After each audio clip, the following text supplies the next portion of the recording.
to our presentation today. The business that we worked with for this project is called Acadia. They're a local esthetician school here in Provo. And what they do is they take students and train them how to perform medical procedures as well as their fully functioning spa. So some of the things that the students do, there are 2 basic courses that they can receive certification for. The certification happens in theory in a classroom and also during clinic hours in a spa. And so in the spa, what they do is they just apply treatments to real clients who come in at a discounted price than a normal esthetician place. And some treatments that they offer are facials, chemical peel, lash extension, waxing, manicures, pedicures, and Botox. So when speaking with the owner of Acadia, the main problem that she outlined for us was regarding their current system of inputting grades, the student schedules, and then signing off the clinical skills, which are those treatments they do for the customers. The problem is that a lot of these functions are done on paper. So you see here on the board, this is their clinic sheet. So a student will get a paper sheet for the month, and that says like you need to do someone's nails, you need to do a skin treatment, you need to do hair removal, and at the end of the month they bring that paper to the instructor, and the instructor has to go in by hand for every student and input that into the system, which takes a really long time. And then apart from that, having a paper sheet means that it can get lost, students can forge signatures, and it's just not a very fluid system. Apart from that, students are really confused about when their hours are, when their projected graduation date is, and so there's a lot of confusion and a lot of added time to the staff because students don't have direct access to this information. Acadia is an interesting business because they're a school and they're also a storefront, and so they provide services to the community, but also they have all the complications that come with financial aid and applying to their school. So our project is not about helping with the application system as much, or appointment scheduling for clients or financial aid, as much as it's about helping communication between instructors and management and students about grades and student financial information. So the current system that they have right now, this is the activity diagram. The instructor will look at the student profile on their grading book. It's called Genesis. It's like a glorified Excel sheet. They'll see which skills still need to be done, and then they'll schedule the student for those skills in the clinic hours or the theory hours, which is like their class time. So then the student will do their schedule, go to the theory hours, the class time, completing the assignments or tests, and then they go and move over to the clinic. That's where they take their paper sheet, see what skills they need to do, complete them, have the instructor sign it off, and then hold that skill sheet for the rest of the month. Then they give the paper sheet back to the instructor. The instructor goes at the end of the month and inputs that into the system updates, and then they can go back around every month and see which students have these skills that still need to be completed until the student has completed their 1,200 hours for their degree. So this is a data flow diagram. This is the application process. So the student or the applicant will apply. Once they're accepted, this is the part that's circled. The management system, they'll prepare the student and they'll give them their schedules, they'll give them these physical papers, the skills requirement sheet, their calendar, and this is the area where we decided to focus and change and make it better for them. Just regarding between instructors and how they interact with students, like Amber said, there's classroom instructors and there's also clinic instructors, and those are separate groups, and they're accepting different kinds of documents. For in the classroom, they'll have tests and assignments, but Adam showed the skills sheet, and that has to be looked at every day by the instructor, and then again at the end of the month to put it into the system, which is a time-consuming process. Also, you see that the student doesn't have any direct interaction with the student tracking database, so they can't see their own information and what's been passed off. So it's hard for them to keep track as time goes on in the 9-month program, how close they are to graduation. Our proposition for the new system is to create more direct involvement between the student and the system that they use to access their academic information. If you compare it to the old system, there's a lot of data going back and forth between the school director and the system that they currently use to get student information. And so what the new system does is it eliminates some of that data and just moves it over to the student so that they can have that access. This frees up a lot of time for the student, or for the school director, who receives constant requests on, hey, what's my graduation date? Hey, what's my financial standing? And so this will allow her to have more freed up time to work on pressing matters in her business. So based on these problems and the suggestions we've made kind of made a little mock-up of the application, and we'll kind of show that in more detail later, but the main point to get from this slide is that we've made a grade section, a clinic skills section, an hours section, and a graduation information section. So the students have direct contact. They don't have to go and bother staff members for this information. Staff members are more freed up, and then those students are able to stay on track. For the feasibility analysis, we have these three sections that we learned about: the technical, the organizational, and the economic. So for the technical, we declared this one medium risk. First off, familiarity with the application is very low risk because the founder's husband is actually a very good coder. And while he's not working there like full time, he's done a lot of projects with the business and he knows it very well. The familiarity with the technology, we said that was medium risk because he's not working full time. They might have to hire somebody on, and who knows if they're going to be able to fulfill the project in the way that is best. And then the compatibility with existing systems, we would be replacing the systems that they have. They have an old legacy system, and then also their paper system. So we said that was medium risk as well. Looking at the organizational, we declared this low risk. The management's thoughts on implementing the system is very low. We got all the pain points from them and developed the features that they specifically asked for and what they wanted.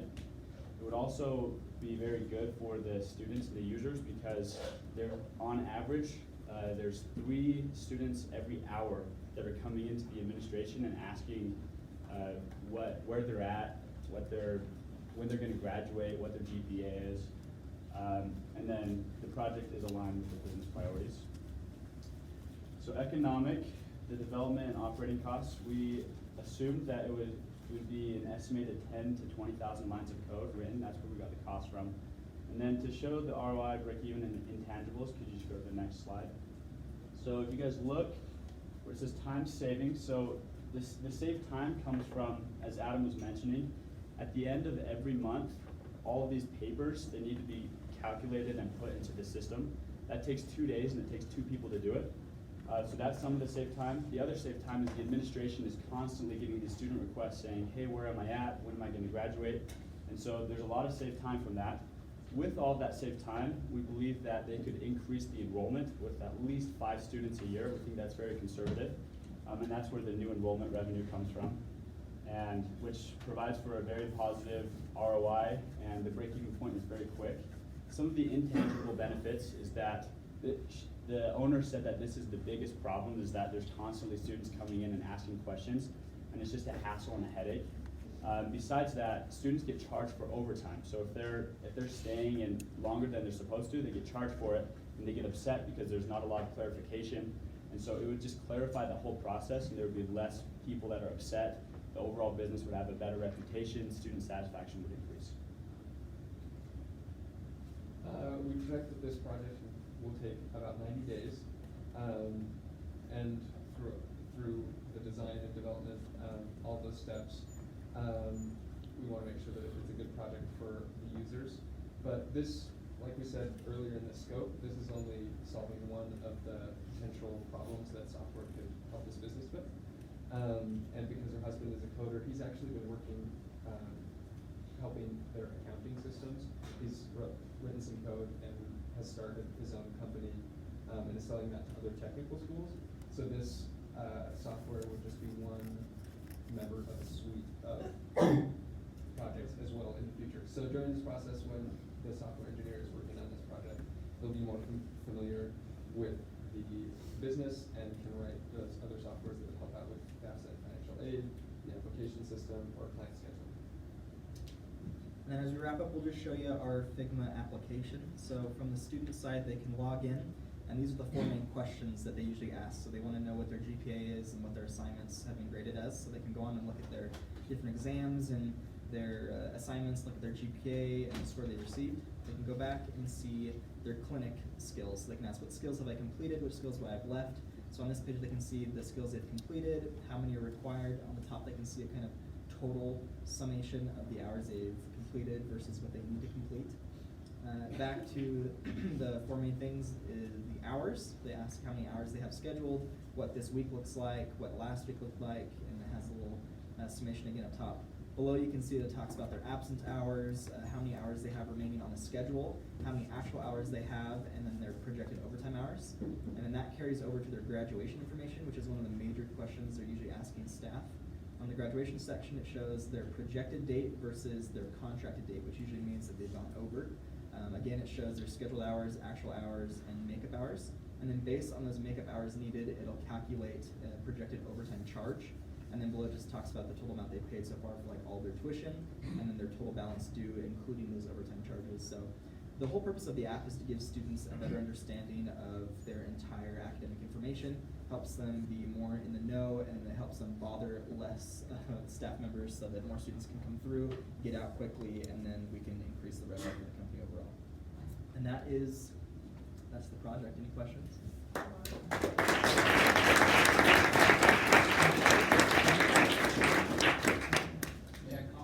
May I just compliment you for that question on your choice of colors throughout the presentation, and then there, I think they were a nice complementing scheme of very refined looking colors. Thank you. Black and goldish, whatever the other colors. It was very classy. Thank you. I also want to know how you guys got in contact with the company. The owner and founder is my aunt. So my wife actually goes to that school. No way. Yeah, and the biggest problem she comes home and she's always mad about this is it's kind of the opposite. Like they pay a ton for tuition, but the spa's having trouble finding actual clients to come in for the students to sign off those tasks. As a husband, I've had to go in there and get stuff done. Oh, sucks. That's terrible. So how do you think like they could, I guess, with this program be able to? Because like you're saying, I agree. Like that paper, I've seen it. Our dogs eat it, and like it's like the biggest headache when she freaks out. It's the only paper I have to get the task done because it's true. Like that's the only way they could like record their task. So I guess off your program, how would that be able to help them? I guess do actual marketing to bring in more clients because she gets frustrated how like they pay like $16,000 I think for tuition it was, and they still have to find their own clients to come into the spa. So based off I guess program, how would that like benefit I guess the students to get more clients to come in? That was actually one of the first issues that Andrea, the owner, brought up to us. And we decided that we weren't able to solve it directly with technology at the moment. And so we decided to approach it in a way where we can free up time for her to work on that problem. Some ideas that she's had is switching around the scheduling to have like multiple levels of people in the morning and the afternoon so that there's constantly clients coming in at all hours. You guys Yeah. have Well, the reason we couldn't push over to like the client side and make like a scheduling service, she said there were a lot of legal issues where they call in and ask for like your wife maybe, and they can schedule that appointment. But we said, well, maybe we could just do it online. That way more clients could do it from their phone and you could have more clients. But she said there's a huge legal issue because people would be able to select the people's, like the students' names and go in. And because it's also a school as well as a business, they have a lot of legal issues of giving the names and the times that they're going to be there. And so she says, for now, let's hold off on that side because we have to talk to lawyers and have a ton of other information. So we decided to stick to this, like Amber said, to free up some of the other space so she can work that on her own. Interesting. We have another group that also has an appointment right away, so let's Sure. bring them over. Great job.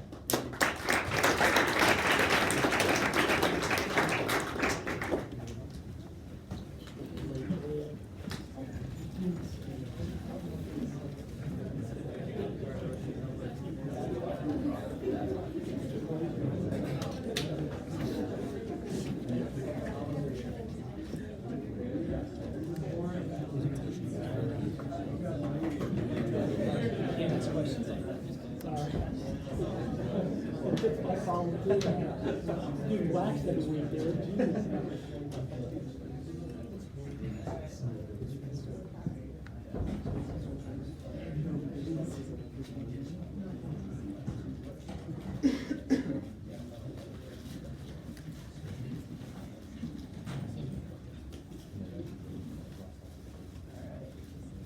Awesome. So today our presentation is on Neptune Plastics. First, I'm Scott Carter. That's Daniel Vo. This is Matt Tannehill, and that's Gustavo Ziola.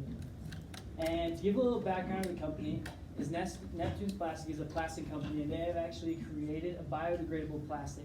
That means that when this plastic gets in the water, for example, it will dissolve naturally.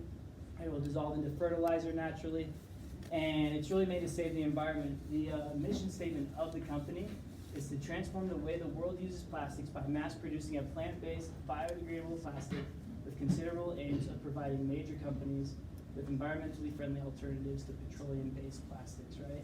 It's a really exciting idea that can really change the world, and actually the company began last year. It's a BYU company, and they've already entered in a lot of startups, competitions. They've already gained a lot of funding and support for the idea, right?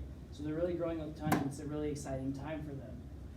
This is the CEO of the company, actually, Mark Acosta Rubio, and this is actually a quote directly from him about how he feels about the company. It says, "We are a real solution to this heinous plastic problem. We make a plastic that's biodegradable, compostable, water-soluble, edible, and turns into fertilizer when it's done. We are a plastic company that doesn't suck," right? So it's a really cool idea. And it's a start, like we were saying, it's recently started, and as of right now, they have 3 main guys who run the company. At the top is Marks, he's the CEO of the company. He handles sales, and also 2 internship groups for strategy, for differentiation and positioning. Also, there's Grant Christensen, he's the CFO of the company. He handles the marketing and pricing groups of the company. Those groups are also, they also consist of unpaid interns. And finally, there's Hal Jones, he's the CTO of the company, and he handles the manufacturing and chemical engineering internship groups within the company. So this is where the organizational branch is at as of today. However, a problem that the company faces is that though it's growing, it's still in the startup phase, and it's going to need to be able to construct their company in a scalable way. As of right now, they do not have a centralized information system to handle to track their customers, handle orders, employee data, right? A lot of the stuff they do is an easy way to use a startup that's not great for growth. And that's what they need to look at right now, because they've received all this funding is the best way to grow. So the scope of our project today is to implement a CRM and sales team for Neptune's sales order system that will effectively mitigate risks involving insecure money transfers and ordering failures, and overall just help them be more efficient with how they handle transactions with clients and how they handle their processes. So currently, the way their system works right now is a customer will just go to their website after hearing about them through word of mouth, or maybe Marks will reach out to them to let them know. So they'll go to the website, they'll end up sending Marks a CEO, or Marks, who is the CEO, an email. And so they'll send him an email with their order request of what kind of plastic they want, how much plastic they want. Marks will then receive that order and send them directly an invoice through PayPal. Customer will then pay the invoice, and Marks will see that and then send an order, like the order information on to manufacturing. Now this occurs through like an email or a chat or potentially word of mouth, just because Marks and Hal are both here at BYU, they see each other. So it's not really structured. He might just tell them about the order and tell them how much he needs. And then Hal or manufacturing will begin processing this order. And once they create the plastic, they will ship it directly to the customer.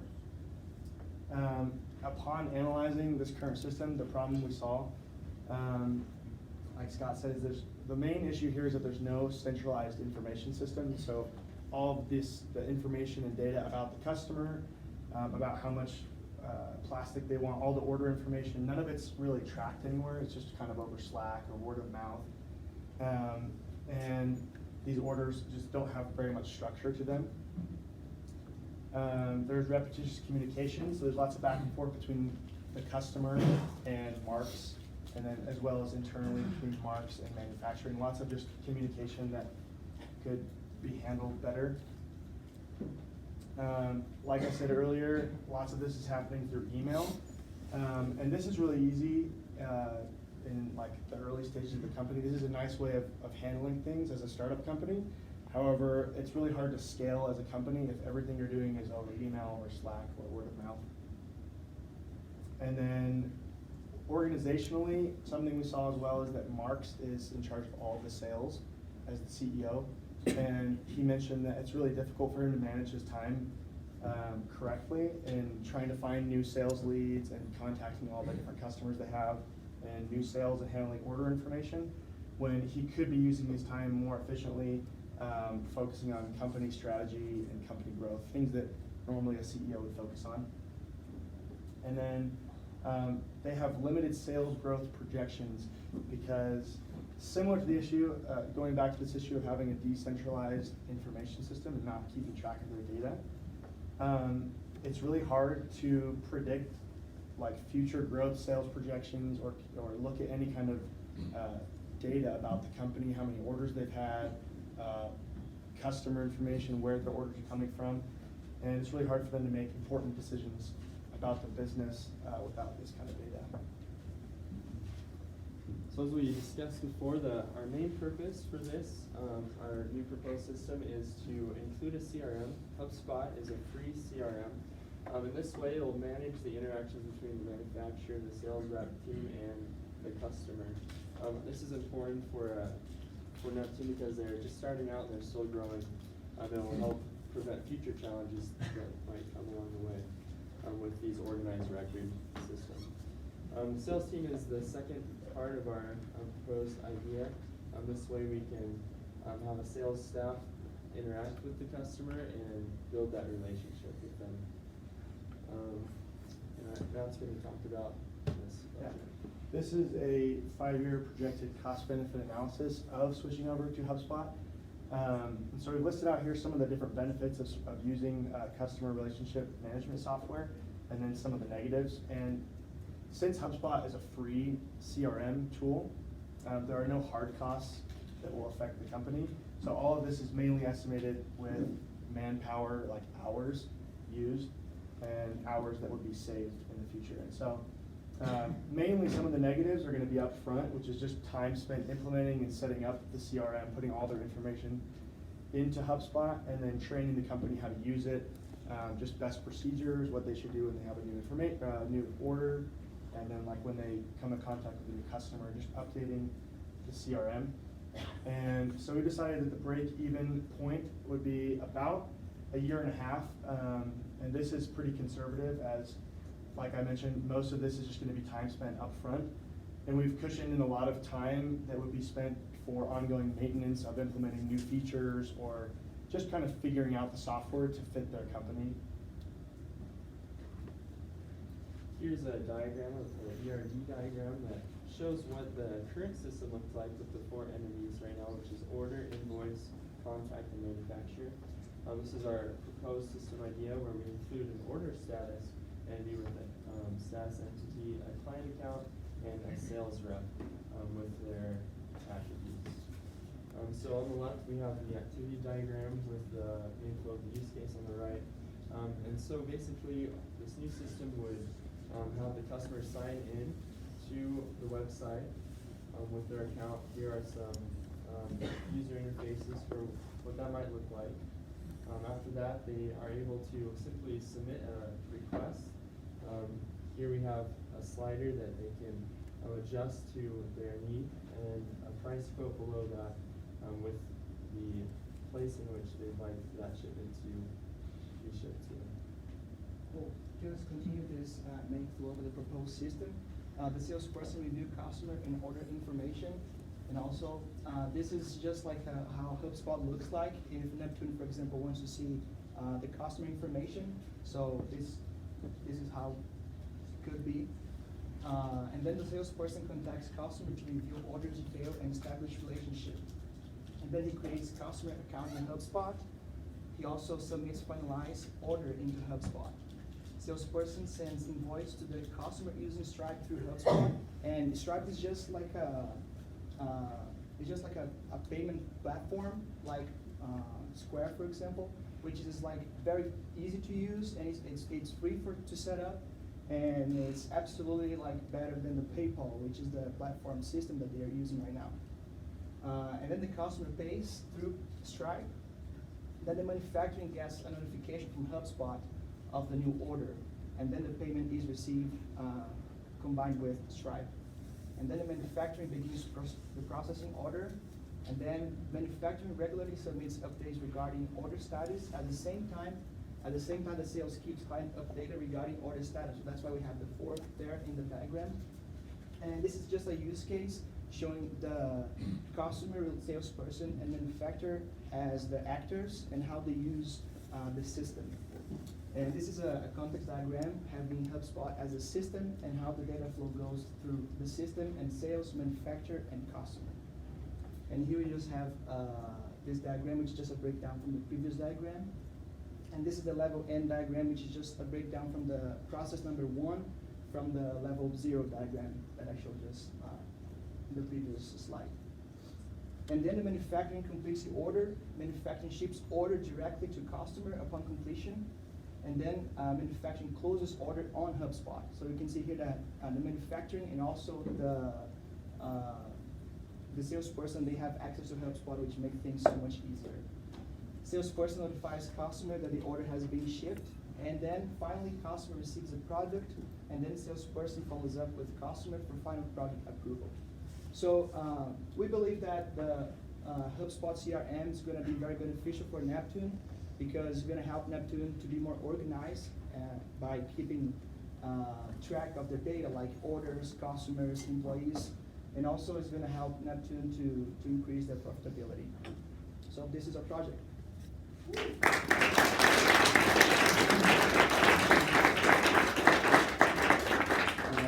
Do you guys have any questions? Who are the main customers? Like, who are they targeting other than? As of right now, they're like, long-term, they wanna handle like the big companies, like all companies that provide plastics.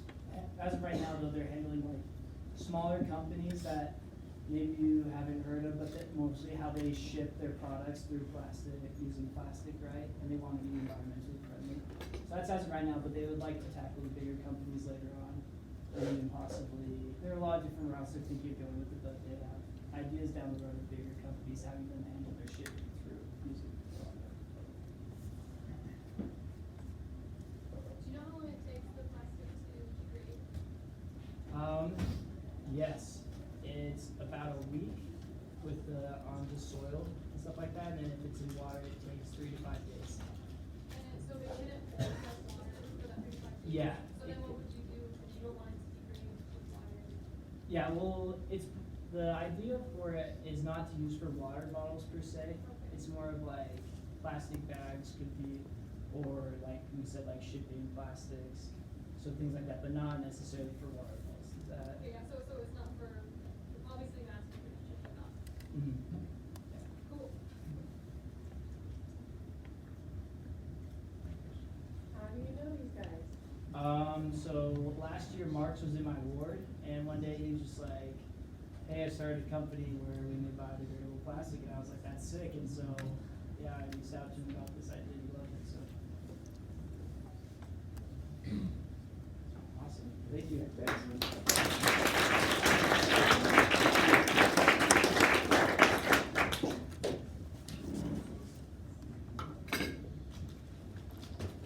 Anybody can go next.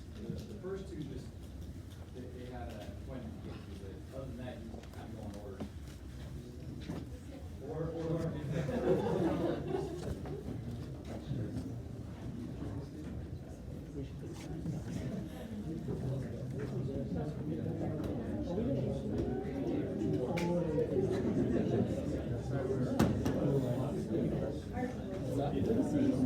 It's like a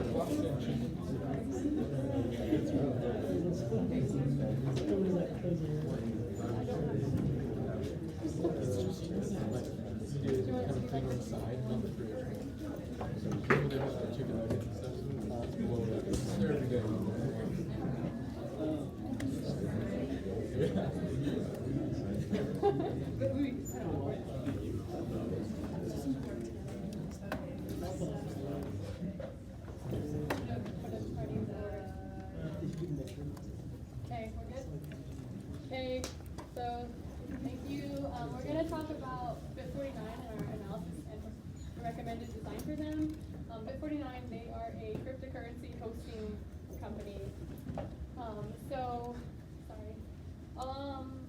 Back in 2017, Phil, he's the current CEO, he was messing around with the GPU miners, learning how to build them, and he was able to meet grant created this business called Chameleon Computers, and they were just selling GPU miners, and after a time their sales was really great, so they hired on Cody, who was literally building these miners from his basement, and they were shipping it from the basement. And their sales got a lot greater, so they had to rent a warehouse in Colorado Springs, which became their headquarters and still is to this day. About a year later, the GPU miners weren't working out a whole bunch, so they decided to get into hosting cryptocurrency miners instead. And so through connections, they were able to join forces with Igor, who Phil knew from school, and they were able to open up a facility in Russia. And since then, they've really grown a whole lot. They've hired 16 additional employees, and they're actually doing pretty well. And this just kind of shows, it's kind of blurry, sorry, that Phil is the CEO at the top, Cody is now the COO over the tech ops department, and Grant is the CTO, and he kind of just does everything wherever he's needed. But this just mostly shows how big their company has grown and how they have lots of different departments now. Okay, so the main problem the company is facing is that all the company data, they have sensitive information about Bitcoin wallets and customer information, and it's all stored in a Google Sheet. And really all the departments have access to the Google Sheet, they can all edit it and do whatever they want. And so that's the big issue with security, especially with the company growing as fast as it is. If they all have access, something's gonna get messed up. And another issue we saw was that the information is getting really murky. When everyone's in Google Sheet and they're all wanting access to different information, they'll create new columns and rows and color code it. And then when you look at it now, we couldn't show you. He said he'd have to kill us if he let us information out. So basically, it's just a big mess when you look at the Google Sheet. And so each department has their sections, but it's getting really big and a lot of information in there. One more issue we saw was the customer survey is currently done manually. And we'll go into more of that later, but we want to automate that. And we want to build a website with specific views for each department where they can log in and just see their information.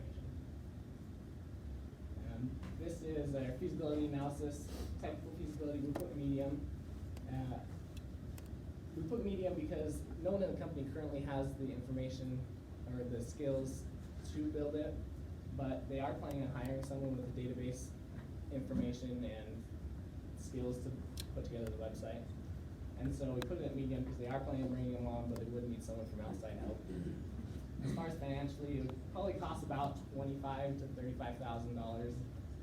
They break even at about 1 year, and so it would be beneficial for the company. And the organizational feasibility is, the risk is low on that because it's fairly simple. They already basically doing what they're doing. They just have to go through a separate login, and it would be a lot easier for the employees that are working there. So we believe the company would use it, and it would just be a little bit of change and training. So this is our representation of how the information is currently stored in their order sheet system. So all these tables and the titles there they don't exist. We kind of created these to show how they group the information. The only way they group the information currently is by color coding it. So there's no relationships between anything on the order sheet, but yet they store kind of a lot of information. This means that this kind of restricts them a lot, and it's very messy. For example, if there's a customer with multiple orders, they don't have a clear way of representing that in the order sheet. So additionally, there's no validation of the data in the order sheet. There's no normalization, and there's no controls over who can access the sheet. Okay, so this is really basic, about as basic as we get. But through our interviews, we created several different diagrams, and this one is basically just highlighting that every different department is touching the data sheet, and they should be able to all have access to it to be able to manually change it. This one is the customer survey. So currently the process isn't too bad here.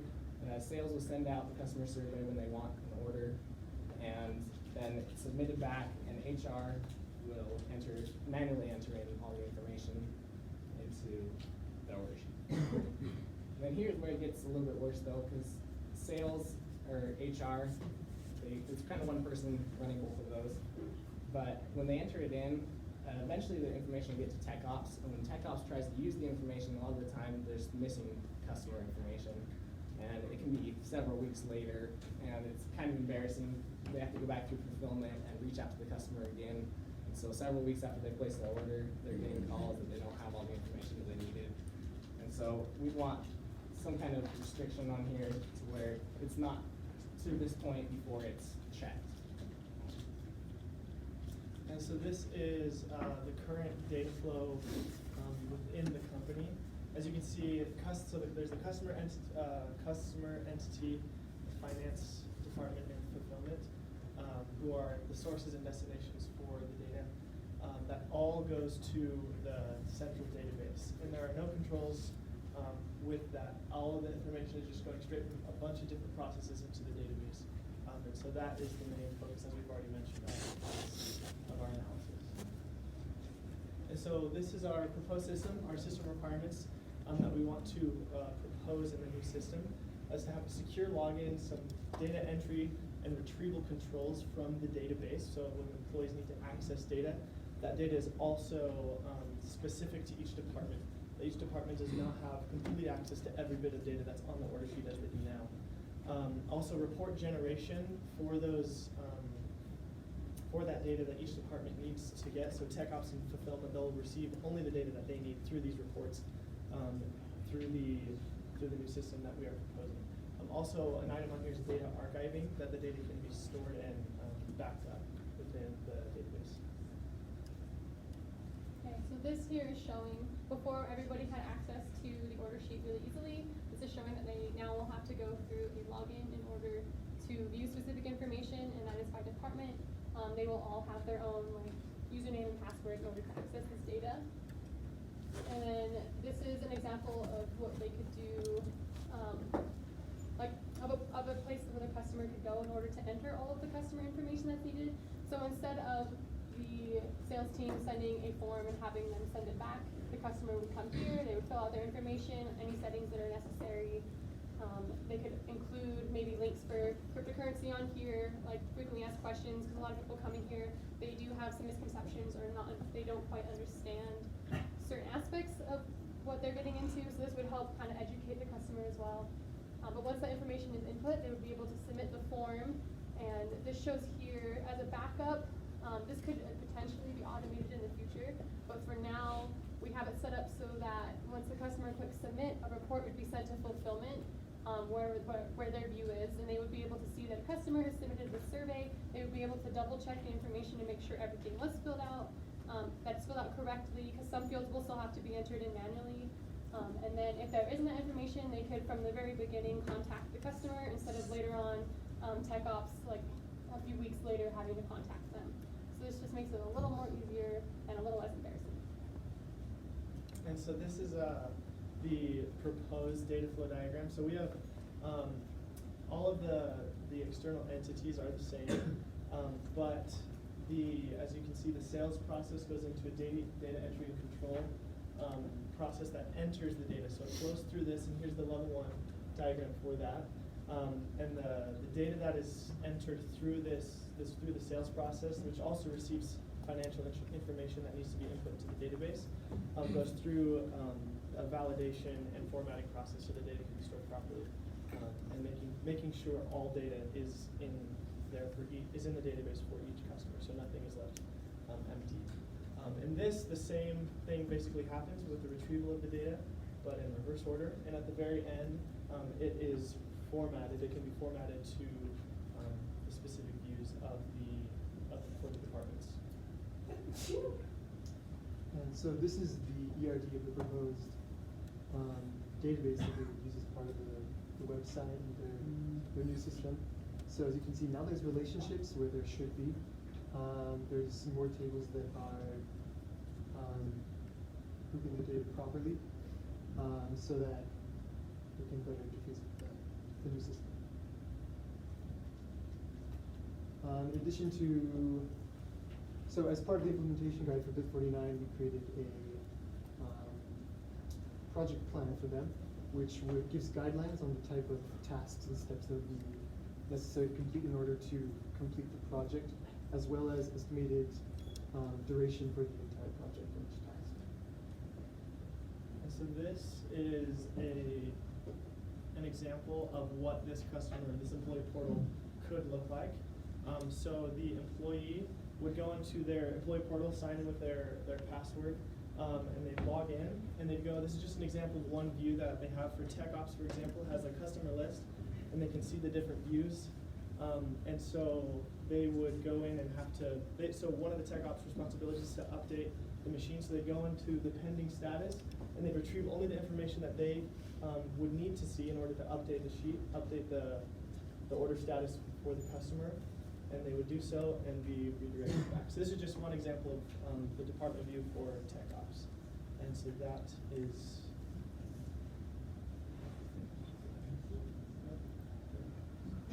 that's us, that's our presentation. Do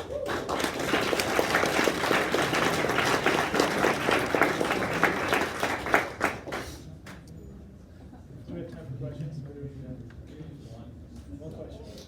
Lucky person. Yeah. How do you guys know these? So I work for them. I'm on the Tech Ops department, and so I'm in charge of configuring machines and making sure they're running and contacting the Russia facility to have them. Because the machines are actually in Russia, so I just kind of use a VPN to log into all of the information, and it's pretty fun. Yeah. Thanks.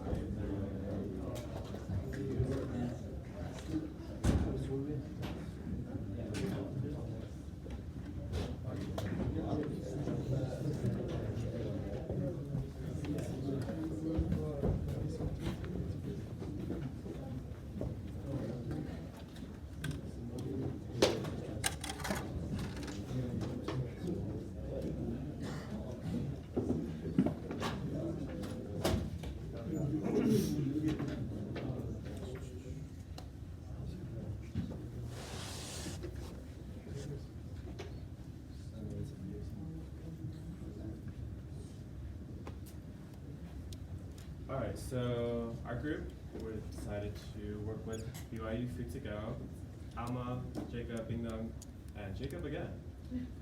So, some background on BYU Food to Go. So, BYU Food to Go grew out of the dining services, and they're very similar to BYU Catering, but the difference is that they don't do like the full catering staff. They just kind of do just the food, so they can offer as a cheaper. And also, they try to shoot for smaller groups off of campus, so like wards, steaks, and birthday parties, etc. And they have two locations. One is they have the Food to Go store on Canyon Road, but this where they actually prepare most of the food and do kind of store the food is in the Heritage Building. And they just do more of the management at the Food to Go store on Canyon. Yeah, we have this business organizational structure, and on the top of this chart, we have Anthony, is the BYU Food to Go manager of two locations. And under his management, we have Mary, he's the BYU Food to Go manager in the Heritage Building, and he has a supervisor to help with her works. And also we have Steve, he works in the BYU Food to Go store, and he has a sales consultant.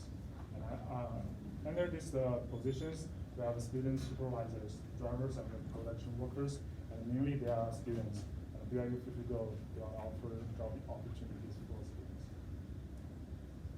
Okay, awesome. So with the current systems overview, to kind of explain how we broke it down, the process is actually a lot more complex than we initially thought.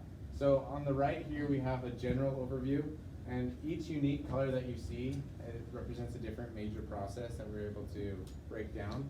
And so like light blue up there is represented in the smaller light blue thing over there. And so just as a general overview, the customer starts by placing an order, and that gets sent into their online ordering system, which is eTech. And then they order all the necessary items, the items are stored and then prepared, and it gets delivered to the customer, and then the order is finalized. We're just gonna focus on a couple of these diagrams here, the ones that we found more issues in, because we don't have time to go over all of them. So with this one over here, when they are preparing the order, all the ordering is done or all the cooking and preparation for food is done in the Heritage Building for the most part. They prepare it, whether it's prepackaged or they do whatever they need to do. And then once the item is ready, they verify that they got all the order items correct, and they're loaded into a cart. Then an employee verifies again, and then a manager verifies a third time, and then it's delivered to the customer. So it's a little bit tedious. And then they go once the order has been delivered, they have this process here where they record all the sales information. Sales information is recorded into an Excel sheet by hand for accounting purposes. And there you go. This is basically the same process, just showing the data flows. So we start up in the left-hand corner with the customer, and they place an order, and then all of this stuff in the middle is just what they're doing in the company. These are the two buildings that we talked about. They're taking care of all the processes. And then they finish with process 4.0, they finalize the order. The order goes to a database where all their orders are kept. And then this is the ERD. Right now it's pretty basic. We just have the standard order form, and this is where everything is centralized. It keeps track of which customer, all the products on it, and then we also have a different table that stores all the employees that work there. It's pretty basic how it is right now. Okay, awesome. So the analysis of this system, so let's just pull up these diagrams again. If you notice on the diagram on the left, eTech isn't involved at all. So they're doing all these verifications through 3 different people, and they have, currently all they use is like this big sheet where they have to have 3 different check marks by 3 different people. It's tedious, it's time consuming, it's really easy for information to get lost, and not very efficient. And over here, when the order is finally delivered to the customer, at the end of the day, employees are required to take all these papers and take them all over to the takeout building, where they're then manually entered one at a time. And so that's not very efficient, and has a lot of waste with paper and ink and just employee time in general. And it's really easy for information to get lost or damaged or anything else can happen to that. So. Then with this one as well, kind of the same thing. What we wanted to point out here, like Jacob was talking about, all this sales information is taken by a customer and or by the employee and taken to the takeout building where everything is taken care of there. Another thing we noticed here is that the heritage and takeout buildings are really acting like processes. I think this shows that not enough is done in their online ordering system. If the external entities are handling all this data and doing all this information processes for them, something needs to be automated. So kind of going to recap everything we've said so far. So the problem is that it's not really efficient because they're kind of split between 2 systems right now. They have eTech, which stores some of their data, but then they have like an entirely separate system that's just based on paper, and they're not integrated. Like some store different types of data. And so our solution was to change, specifically for the order verifications, was to change it to a delivery verification and sales system and make it all strictly onto electronics, so that way they didn't have to straddle between 2 different types of like processes. And so kind of what the project is and isn't, so we would want it to be like an electronic interface using on an app and centralize that information rather than having it be split, and then introduce permissions onto the application itself. And just to be very clear, it is not an inventory system, so it wouldn't track the specific ingredients.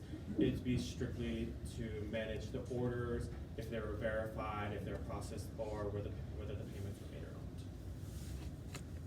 Okay, perfect. So going into the feasibility of the project, the technical and organizational feasibility have both been classified as low to medium risk.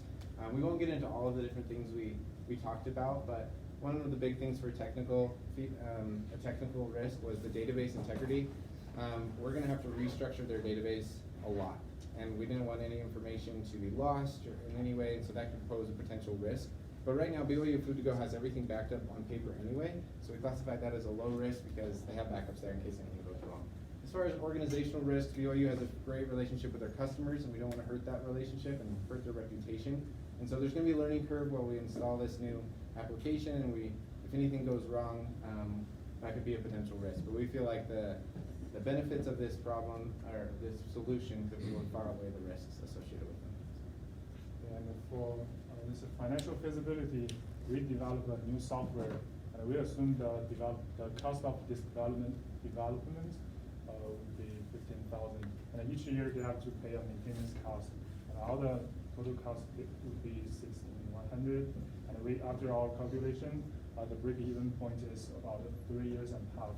And then after this 3 years and a half, so they can earn money back.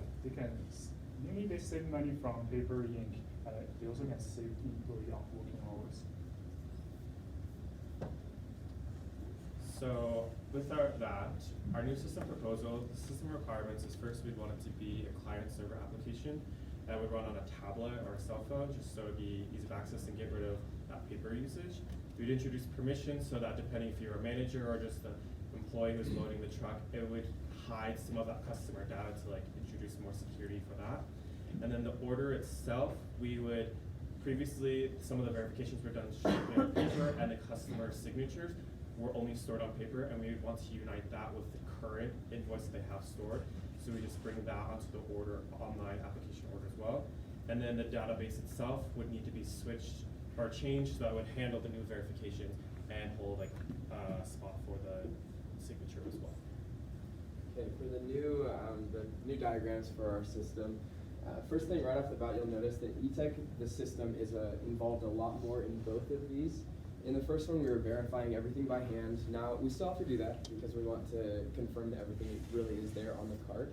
But now it's entered into the system every time, so that we're not just doing everything on paper. And then same thing on this side. On the previous one, everything was over in the takeout building swim lane. It's been moved over to the system. So now the system is doing everything from collecting a payment to recording the sales information. Instead of doing it one by one into the spreadsheet, takes all that information and just sends it straight to the accounting department. And then all of that information is already in the database, so that's storing it. The only thing that Takeout is now doing is when a payment is not successful, they have to reconcile the payment, get the correct card number, stuff like that. And then same thing with the data flow diagram. Oh yeah, keep going. Yeah. Now we have a new process, verify order, so that they're communicating with the database throughout the process. And then we have this new database right here. They still have that spreadsheet, but now it's just automated in the system where it goes straight to the spreadsheet. As far as the how the database structure will have to change, this was the original one just for reference, and then on the new one we added a couple more tables. So first one, first table is this item verification. This is so instead of signing off every time we check an item, they just hit a button and it goes straight into the database. They can keep track of it there. And then next, we have the signatures. So when a driver goes to deliver something, they have to get the customer to sign that. And that's why they have to keep that hard copy as a receipt. They don't have that stored in the database. So now we're using e-signatures, and they're stored right here.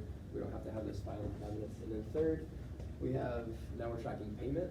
So instead of just doing everything one by one, it's already in the system and it sends it straight to the accounting department with all the sales totals. And we do have a small mock-up of kind of what the manager view would look like. So this is just kind of like the login screen. You type in there, if it was a manager, he would log in, and he could decide, I want to see the current orders for the day.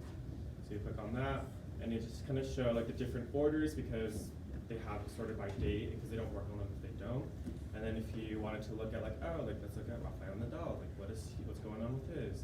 You click on it, and it would show the order information, and it have his phone number, an address, and then it would have what needs to be verified. So the red would be this hasn't been verified, it's finished or not. And then the manager, if he does approve it, he'd click on the green button or the red button, make it green, and if it's good to go, he'll approve it for delivery. And next reason, please.